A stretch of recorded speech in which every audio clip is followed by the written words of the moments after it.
तो प्रयागराज में जिन लोगों ने उमेश पाल की जान ली है, मर्डर किया है, वो योगी सरकार के खौफ की वजह से अब भागते फिर रहे हैं, लेकिन इनका ज्यादा दिन तक बच पाना मुश्किल है। यूपी एसटीएफ ने माफिया अतीक अहमद के कुनबे पर एक्शन तेज कर दिया है। अतीक का बेटा असद, जो कि शूटआउट में शामिल था, उसके मददगार को एसटीएफ ने नेपाल से गिरफ्तार कर लिया है। इसका नाम है कयूम अंसारी और उस पर असद, गुड्डू मुस्लिम, इन्हें नेपाल भगाने और नेपाल में शरण देने का आरोप है। योगी सरकार की पुलिस का खौफ ऐसा है कि अतीक अहमद को अपनी जान की चिंता सता रही है। उसने सुप्रीम कोर्ट में जो अर्जी दाखिल की है, उस पर आज सुनवाई होनी है। अतीक की मांग है कि उसको उत्तर प्रदेश शिफ्ट न किया जाए। अतीक की पत्नी शाइस्ता पर भी पुलिस का शिकंजा और कसता जा रहा है। 18 महिला पुलिसकर्मियों की 3 टीमें बना दी गई हैं, जो कि उसके ठिकाने का पता लगाने की कोशिश कर रही हैं। पहले आपको उमेश पाल हत्याकांड से जुड़े हुए 10 बड़े अपडेट बताते हैं जो आपको जानने चाहिए। पहला अपडेट तो यह है कि आरोपी असद का एक बड़ा मददगार गिरफ्तार हुआ है। नेपाल के कपिलवस्तु से कयूम को गिरफ्तार किया है और कयूम जो है वो असद को मदद पहुंचा रहा था। अतीक की पत्नी शाइस्ता की तलाश भी तेज हो गई है। महिला पुलिसकर्मियों की 3 टीमें बनाई गई हैं जो शाइस्ता को तलाश रही हैं। अतीक की अर्जी पर सुप्रीम कोर्ट में आज सुनवाई है, क्योंकि अर्जी में अतीक ने खतरे की आशंका जताई है और कहा है कि उसको उत्तर प्रदेश की जेल में शिफ्ट न किया जाए। इसके साथ ही अतीक के करीबी का एनकाउंटर भी हुआ है।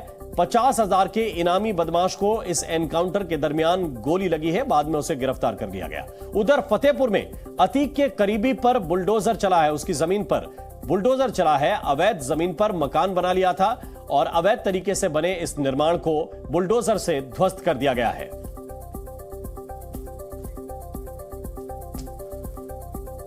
और उमेश पाल मर्डर केस में वांटेड माफिया अतीक अहमद के बेटे असद, गुड्डू मुस्लिम, साबिर और अरमान को नेपाल की सीमा पार कराने और पनाह देने के आरोप में एसटीएफ ने अतीक अहमद के करीबी कयूम को गिरफ्तार कर लिया है।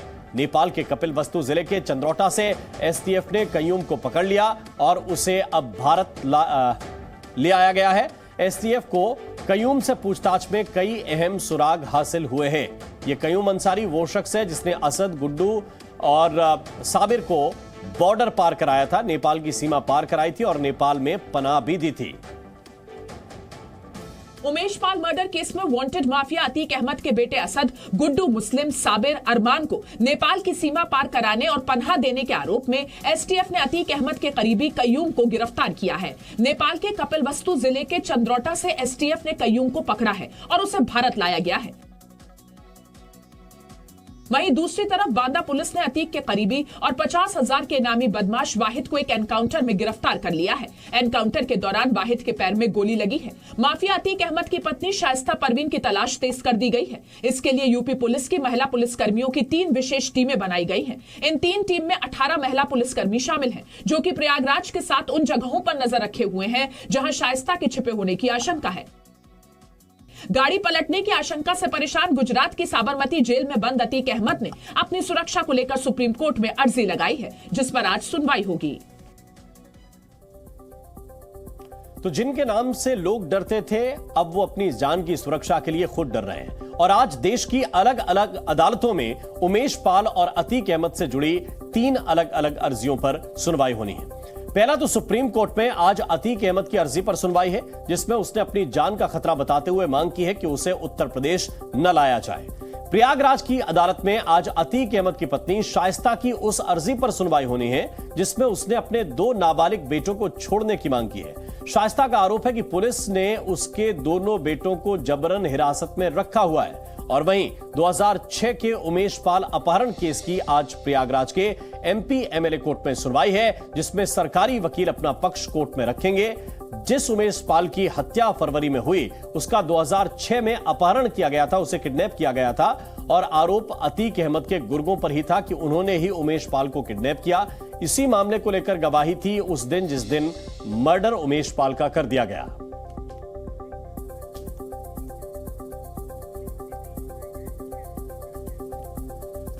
और नीतीश पांडे इस वक्त हमारे साथ ज्यादा जानकारी के साथ जुड़े हुए हैं। नीतीश, जरा विस्तार से बताइए, क्योंकि एक साथ कई अपडेट हैं, कई जानकारियां हैं। पहले तो यह बताइए कि किस तरह से अब अतीक के गुर्गों पर खौफ हावी है, सरकार का, कार्रवाई का, प्रशासन का, बुलडोजर का। सबसे बड़ा नमूना तो यही है कि अतीक अहमद अब उत्तर प्रदेश आने से डर रहा है और इसे लेकर कोर्ट में अर्जी लगा चुका है कि मुझे उत्तर प्रदेश न लाया जाए। तो कहीं ना कहीं सरकार का डर, कहीं ना कहीं पुलिस या कार्रवाई का डर अब अतीक अहमद को सता रहा है। जिन्होंने सीना तान कर इस हत्याकांड को अंजाम दिया था, वो अब अपने अंजाम से डर रहे हैं और उसी अंजाम का डर उन्हें कोर्ट तक लेके गया है। अब देखना ये होगा कि कोर्ट उन्हें क्या निर्णय देती है, क्या उत्तर प्रदेश लाया जाता है या फिर नहीं लाया जाता है, इसका इंतजार करना होगा, कोर्ट के आदेश का इंतजार करना होगा। अगर बात करें दूसरी, तो जो पुलिस और प्रशासनिक तंत्र का शिकंजा है वो किस तरह से कसता जा रहा है, चाहे शाइस्ता परवीन हो या अतीक का बेटा असद, जिसने इस हत्याकांड में प्रमुख भूमिका निभाई थी। इसके साथ ही अगर बात करें तो गुड्डू मुस्लिम, साबिर और अन्य शूटर जो भागे भागे फिर रहे हैं, उनको यहां से बॉर्डर क्रॉस कराने वाला कयूम अब हत्थे चढ़ गया है एसटीएफ की टीम के, और कयूम अहम राज खोल रहा है। कयूम ने कई ऐसी चीजें एसटीएफ को बताई हैं जो बिंदुवार तौर पर शामिल की गई हैं, जैसे उन्हें पैसे कहां से मुहैया कराए गए, जो नेटवर्क को डील करने के लिए फोन है उन्हें कहां से मुहैया कराए गए, ये सारी बातें उसने एसटीएफ को बिल्कुल बताई। नीतीश, मैं आपके पास वापस लौट कर आऊंगा। इस वक्त एक बड़ी खबर शाइस्ता से जुड़ी हुई मिल रही है। माफिया अतीक अहमद की पत्नी शाइस्ता परवीन की तलाश अब तेज कर दी गई है और इसके लिए उत्तर प्रदेश पुलिस की महिला पुलिसकर्मियों की 3 विशेष टीमें लगा दी गई हैं। इन 3 टीम में 18 महिला पुलिसकर्मी शामिल किए गए हैं, जो कि प्रयागराज के साथ उन जगहों पर भी नजर रखे हुए हैं जहां शाइस्ता के छिपे होने की आशंका है। शाइस्ता पर उमेश पाल की हत्या में साजिश रचने का आरोप है। पुलिस ने शाइस्ता की गिरफ्तारी के लिए पहले ही 25,000 का इनाम घोषित कर दिया था। यही नहीं, पुलिस ने अतीक की पत्नी शाइस्ता के मोबाइल फोन की कॉल डिटेल भी निकाली है। Zee News.